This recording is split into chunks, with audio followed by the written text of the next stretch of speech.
Welcome to Story Horizon. I'm the storyteller, here to help you drift into a peaceful sleep tonight. Before we begin, take a moment to like the video and subscribe to the channel for more soothing stories. And let us know in the comments where you're tuning in from. Now, settle in, take a deep breath, and let yourself relax. Let's begin our journey. Story 1. It wasn't the kind of place you'd stumble upon. The temple on the mountain was a destination, one reached only by those willing to endure the long, winding path up the rocky trails, where every step felt like a test of resolve. The locals spoke of it sparingly, not in hushed tones of fear, but with a quiet reverence. They said it wasn't haunted by spirits, but by memories. The first time I heard about the temple, I was in a tiny roadside cafe, sipping on tea as the rain drummed against the tin roof. An elderly woman at the next table caught me gazing out at the mountain in the distance. "You're looking at it, aren't you?" she asked, her voice soft but knowing. "At what?" I replied, confused. "The temple. People always feel its pull before they even know what it is." Her words lodged in my mind like a seed, growing roots over the next few days. By the end of the week, I found myself lacing up my boots and setting out with nothing but a small backpack, a bottle of water, and a stubborn curiosity. The path to the temple began just outside the village, marked by a simple stone arch. There was no grand sign, no guidepost, just the whisper of the wind and the crunch of gravel underfoot. The ascent was steep, and with every turn, the view of the valley below grew more breathtaking. But the path wasn't merely physical. It felt like the mountain itself was testing me, forcing me to let go of the distractions in my mind. Hours passed, and just as I began to wonder if the old woman had been playing some kind of elaborate joke, I saw it. The temple. It wasn't grand or imposing, but its simplicity was striking. Made of weathered stone, the structure seemed as if it had grown out of the mountain itself. The roof, curved ever so slightly at the edges, bore moss and lichen, blending seamlessly with the surroundings. It was timeless, untouched by modernity. As I approached, I noticed the door was slightly ajar. Inside, the air was cool and carried the faint scent of incense. The central hall was open, with stone pillars supporting the roof, and in the middle stood a single wooden bench. There were no idols, no elaborate carvings, just an overwhelming sense of stillness. And then I saw them, scratches on the bench, small and deliberate, like marks left behind by a blade. Curious, I knelt to examine them and realized they were letters, words even. Someone had carved a message into the wood. Time lost, time found. It read. I sat down, running my fingers over the letters. Who had left this here? And why? It was then that I noticed more marks, this time etched into the base of one of the pillars. These weren't random scratches either. They were names. Dozens, maybe hundreds of them, carved in careful, deliberate strokes. I leaned back, letting the quiet wash over me. And it was then that I understood what made this place special. It wasn't a temple in the traditional sense. It was a place of reflection, a space where people came to leave behind a piece of themselves. The names were not meant to glorify or immortalize. They were offerings, reminders of lives lived and moments cherished. The sun began to dip below the horizon, casting the hall in a golden glow. I didn't realize how long I had been sitting there, lost in thought, until a faint voice broke the silence. "It's beautiful, isn't it?" I turned to see a man, perhaps in his 60s, standing at the doorway. He carried a small leather notebook and a pen. "I come here every year," he said, stepping inside. "To remember." "Remember what?" I asked. "My son," he replied, his voice steady but heavy with emotion. "He loved this place. Carved his name right over there." He pointed to one of the pillars. "Coming back here feels like visiting him." I didn't know what to say, so I simply nodded. The man sat down on the bench, opened his notebook, and began to write. I watched for a while, then stepped outside to let him have his moment. As I descended the mountain that evening, the world seemed quieter, lighter. The temple had a way of stripping everything down to its essence, leaving only what mattered. And as I walked, I found myself thinking about the names, the words, and the lives they represented. The temple wasn't just a place. It was a story written by every person who had ever climbed the mountain, sat on that bench, and left something behind. When I returned to the village, the old woman was waiting outside the cafe, as if she had known I'd come back. She didn't ask if I'd found it. Instead, she smiled and said, "It stays with you, doesn't it?" I nodded, and for the first time in a long while, I felt no need to explain. Some things are meant to be experienced, not explained. The temple on the mountain was one of them. Story 2. I first saw the workshop on a summer afternoon when I was wandering aimlessly through the cobblestone streets of a small coastal town. It wasn't flashy or inviting. In fact, I nearly missed it. The building was tucked between a bakery that smelled of fresh sourdough and a bookstore with uneven shelves. Its wooden sign, faded and nearly illegible, simply read, "Craftsman." What caught my attention wasn't the shop itself, but the sound coming from inside. A rhythmic tapping, like a heartbeat, steady and deliberate. It pulled me in, and before I could second-guess myself, I pushed open the creaky door. The workshop was small, almost cramped, yet every inch was purposeful. The air carried the scent of sawdust, varnish, and a hint of something metallic. Shelves lined the walls, crammed with tools that looked both ancient and well-loved. There were no trinkets or souvenirs, no polished displays, just raw, half-finished pieces that seemed to be in quiet conversation with their creator. And there he was, the craftsman, hunched over a workbench. His hands moved with a precision that bordered on hypnotic, carving intricate patterns into a block of wood. He didn't look up immediately, so I had a moment to study him. His hair was silver, his face lined with years, but his hands, they were the hands of someone who understood creation, who saw potential where others saw a lump of material. "Looking for something?" he asked without glancing up. His voice was gruff but not unkind. "I'm not sure," I replied honestly. I heard the tapping. That made him pause. He set down his chisel and finally looked at me. His eyes were sharp, the kind that seemed to read more than they let on. "Most people don't hear it," he said after a moment. "Not really. They walk by, distracted by noise." I shrugged, unsure what to say. "What are you making?" "Depends on what you see," he said, motioning to the block of wood on the bench. I stepped closer. At first, it looked like a simple carving, but the longer I stared, the more I began to notice. The grooves and ridges seemed to tell a story, as though the wood had a life of its own. "It's alive," I murmured, almost embarrassed by my own words. The craftsman chuckled. "Not alive, but it holds a memory. That's what I do here. I shape memories."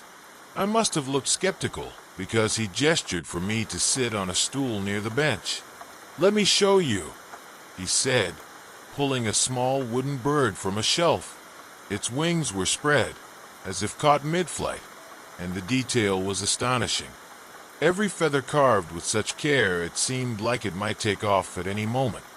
"This was for a boy who lost his father," the craftsman explained, his voice softening. "The man loved birds. They used to sit together in the park, feeding them. When the boy came here, he didn't know what he wanted, but when I gave him this, he cried like he'd found something he thought he'd lost forever." I held the bird in my hands, feeling the smoothness of the wood, the weight of the story it carried. "How do you know what to make?" I asked. He smiled faintly. "People don't always know what they're looking for. They think they come here for a trinket, something nice to put on a shelf. but what they really need is something that speaks to their soul. I just listened. The rest of the afternoon slipped away as he shared more pieces and the stories behind them. A small box that held a mother's lullaby, a walking stick carved with the landscapes a retired traveler could no longer explore, a set of chess pieces for a widower who missed playing with his wife. Each one was a memory given form. I never intended to buy anything, but as I stood to leave, the craftsman picked up a small block of wood and handed it to me. "For you," he said simply. "I didn't ask for anything," I replied, confused. "You didn't have to," he said with a knowing look. "Sometimes the wood decides." I took it home, unsure of what to do with it, and set it on my desk. Over time, I found myself carving into it, not with the precision of the craftsman, but with my own fumbling attempts. It became something different with every stroke. At first a tree, then a wave, then the outline of a mountain I had once climbed with my grandfather. Months later, I returned to the workshop, but it was gone. The sign was missing, the door locked, and the windows dark. I asked the baker next door, who simply shrugged. "That place has always been a mystery. Comes and goes as it pleases." I still have that little block of wood, now transformed into a shape I can't fully describe. But every time I look at it, I hear the craftsman's voice in my mind. Sometimes the wood decides. Story 3. The tower room wasn't a secret exactly, but it wasn't the kind of place people openly discussed either. It was simply there, a lone stone tower, perched on the edge of the old university campus, its presence acknowledged only when necessary. Everyone knew about it, but no one seemed to know much beyond the basics. The stairs were narrow, the climb exhausting, and the room at the top was locked. For 3 years, I walked past that tower nearly every day, my curiosity gnawing at me like a persistent itch. It wasn't on any maps or tours. Professors brushed off questions about it, and students dismissed it with a shrug. A few claimed to have tried the door, only to find it immovable. But I couldn't let it go. One rainy afternoon during my final semester, I found myself staring up at the tower again. The rain blurred the edges of its silhouette, making it look softer, less imposing. I wasn't sure what compelled me that day, but something shifted. I decided I wasn't going to graduate without knowing what was behind that door. The entrance to the tower was disappointingly unremarkable. Just a small, arched doorway set into the stone. I half expected resistance when I pushed, but the door opened easily, revealing a spiraling staircase that stretched upward into shadows. The air inside was cool and damp, carrying the faint scent of aged stone and time. The climb was longer than I expected, and with each turn, the steps seemed to narrow further. I lost track of how many revolutions I'd made before I reached the top, my legs burning and my breath uneven. There it was, the door to the tower room. It was simple, made of dark wood with a tarnished brass handle. No locks, no signs, no warnings. For a moment I hesitated. What if it really was just another forgotten storage space? Or worse, empty. But something about the air, the stillness, the weight of the space, told me otherwise. I turned the handle and pushed. The door gave way without resistance, revealing a room that felt both impossibly small and endlessly vast. The walls were lined with shelves, each filled to the brim with objects that seemed entirely ordinary, yet oddly significant. A cracked teacup sat next to a violin missing strings.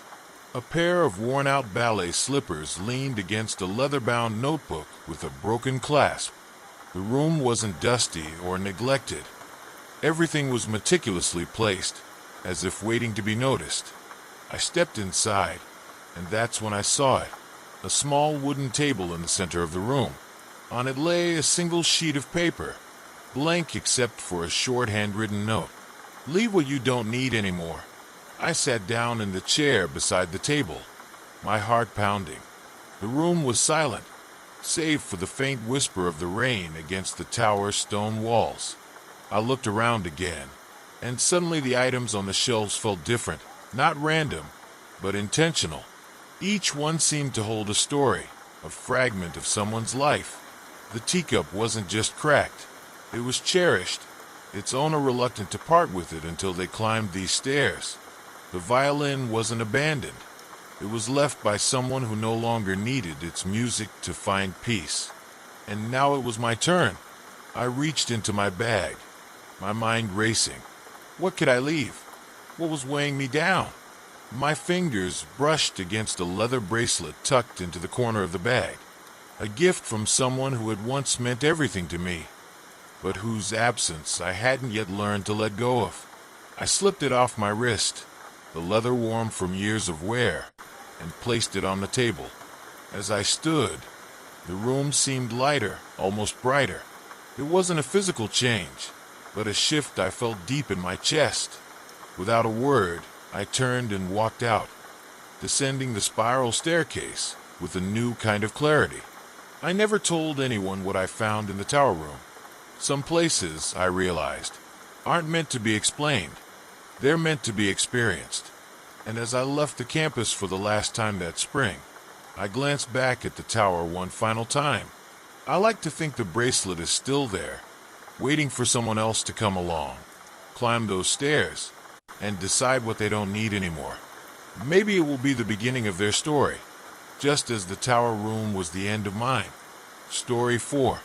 It was late afternoon, the sky tinged with that golden hue that makes everything look a bit magical. When I stumbled upon it, the bicycle station. I'd been cycling through a part of the countryside I didn't know well, drawn by the quiet roads and sprawling fields, and somehow, without intending to, I'd wandered off the main path. Just as I was starting to feel the first twinges of worry about getting back before dark, I saw it. An old, ivy-covered building nestled at the edge of a cluster of trees, with a hand-painted sign that simply read, "The Bicycle Station." Curiosity got the better of me, so I rolled up and propped my bike against the wall. The building looked like it hadn't been touched in years. Its brick walls were weathered, and the roof was patched with a mix of old shingles and tar. But there was something inviting about it, a sense that this place had stories to tell. I opened the creaky wooden door and stepped inside, feeling as if I had entered a time capsule. The first thing I noticed was the smell, an oddly comforting blend of metal, oil, and old leather. The room was dim, lit only by the dusty beams of sunlight filtering through high windows. But as my eyes adjusted, I saw them, bicycles, rows and rows of them, lining the walls, hanging from the ceiling, stacked in every available corner. There were old-fashioned penny farthings, sleek racing bikes, sturdy mountain bikes, and rusty, dented frames that looked like they'd been ridden through storms and mud and back again. Each one seemed to have its own personality, its own story. At the back of the room was a workbench cluttered with tools and parts, wrenches, screwdrivers, sprockets, and spokes, all arranged in a sort of organized chaos. And just as I was about to reach out and touch one of the bikes, a voice interrupted. "Beautiful, aren't they?" I turned, startled, to see an older man standing in the doorway, wiping his hands on a grease-stained rag. His face was lined and tanned from years spent outdoors, his eyes sharp and bright. He had the kind of calm, steady presence that made you feel instantly at ease. "They don't make them like this anymore," he said, nodding toward a sleek, chrome road bike that looked straight out of the 1950s. "This one here, a French racing bike from 1952, won a local championship, then got tucked away in a shed for 50 years. I nodded, feeling like I'd stumbled into a treasure trove. The man, whose name I later learned was Arthur, began to walk me through his collection, pointing out each bike's unique features and quirks. There was an old Dutch cargo bike with a wide front rack, used by a florist who'd cycled it all over Amsterdam. A battered BMX from the 80s with neon stickers peeling off the frame.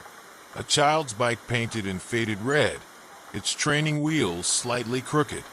People bring them here when they're done with them, Arthur explained, running his fingers over the handlebars of a well-worn cruiser. Some just need repairs, but others, well, they've seen a lot of miles. Stories in every scratch and dent. I was entranced, listening to him recount tales of where each bike had been, the journeys they'd taken, the people they'd carried. It was as if he'd collected not just bicycles, but memories, each one waiting to be set free. I felt the weight of those stories, a sense of lives lived, miles traveled, sunsets watched from saddles, and morning rides through foggy fields. Then Arthur did something that surprised me. He took down a beautiful, vintage road bike from the wall, a light blue one with chrome accents and a leather saddle that looked lovingly worn. This one, he said, looking at me with a knowing smile, could use a rider. Before I knew it, he'd adjusted the seat and handed it over, gesturing for me to take it outside. I couldn't resist. The bike felt light and responsive beneath me, and as I pushed off, it was like I'd slipped into a different era. The tires hummed against the pavement, the gears clicked with precision, and I rode down the narrow path leading away from the bicycle station, feeling a rush of freedom I hadn't felt in years. I rode until the sun dipped below the horizon, casting the fields in a warm, amber glow. When I finally returned, breathless and exhilarated, Arthur was waiting by the door, a look of quiet satisfaction on his face. He didn't say much, just nodded and helped me put the bike back in its place. I left the bicycle station that evening feeling lighter somehow, as if I'd been given a small gift. Arthur had shown me that a bike isn't just a means of getting from one place to another. It's a companion, a memory, a piece of history waiting for its next journey. And as I pedaled home on my own bike, I couldn't shake the feeling that I'd crossed paths with something rare, a hidden gem that only reveals itself to those willing to stray from the main road. Now, whenever I ride, I think of the bicycle station, tucked away in that quiet corner of the countryside, where bicycles and stories wait patiently for someone to come along, ready to ride once more. Story 5. There was nothing remarkable about the shelter when I first saw it. It was just a small stone cabin at the edge of the cliffs, battered by the wind and half hidden by wild ivy. It looked like the kind of place you'd pass without a second glance, except for the colors. The walls, the door, even the roof tiles were covered in paint, swirls of reds and blues, streaks of gold, splashes of green. No pattern, no rules, just color, as if the building itself had been caught in a storm of creativity. I found it on the kind of day where I felt utterly lost, wandering the coastal paths with no particular destination. The ocean stretched endlessly to my right, the waves crashing against the rocks below. It was the colors that stopped me, drawing me closer like a beacon. The door was slightly ajar, and I hesitated, unsure if I was intruding. Before I could decide, a voice called out from inside, "If you've come this far, you might as well step in." I pushed the door open and was immediately hit by the scent of turpentine and salt. The interior was even more chaotic than the outside. Canvases leaned against every available surface, some half-finished, others so vibrant they seemed to pulse with life. The furniture was mismatched, draped with paint-streaked rags, and the floor was an abstract painting all its own. At the center of it all was the painter. He looked up from his work with a grin, his hair a wild tangle streaked with gray and, unsurprisingly, paint.